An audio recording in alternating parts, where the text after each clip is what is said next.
Ne qëndrojmë ulur për orë të tëra, por a dim realisht të qëndrojmë ulur ashtu siç duhet? Sot do flas për 3 gabime më të zakonshme që unë i shoh te pacientët e mi. Shpina shumë e kërrusur, pra e përkulur para.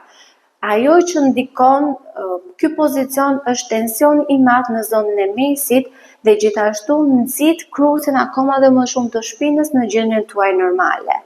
E dyta është këmbë përmbi këmbë. Jo vetëm që shkakton tension të njërës këmbë, po gjithashtu nxit edhe probleme me ijet, me kordokulën tuaj.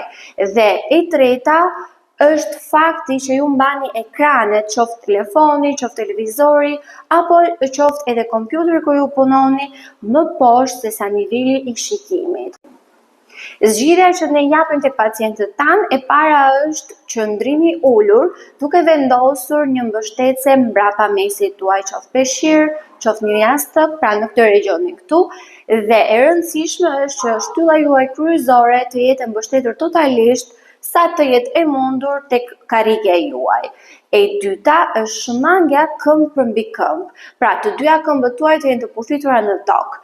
E treta është vendosja e ekranit në nivel të shikimit. Nëse nuk mundeni në këtë nivel, paktën minimalisht të jetë në këtë regionin këtu në mënyrë të tillë që mos tentoni që të kruseni përsëri.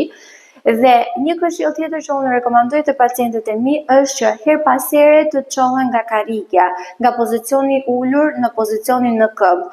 Rekomandohet zakonisht çdo 30 minuta, por nga pamundësia mund ta bëni edhe çdo 1 orë dhe të qëndroni aty në këmbë ose duke bërë aktivitetet tuaj 5 minuta dhe më pas riktheheni në pozicionin ulur. Dhe më besoni, nëse ju ndiqni një nga këto këshilla, do të ndjeni shumë më mirë dhe shpina juaj do ju falenderoj.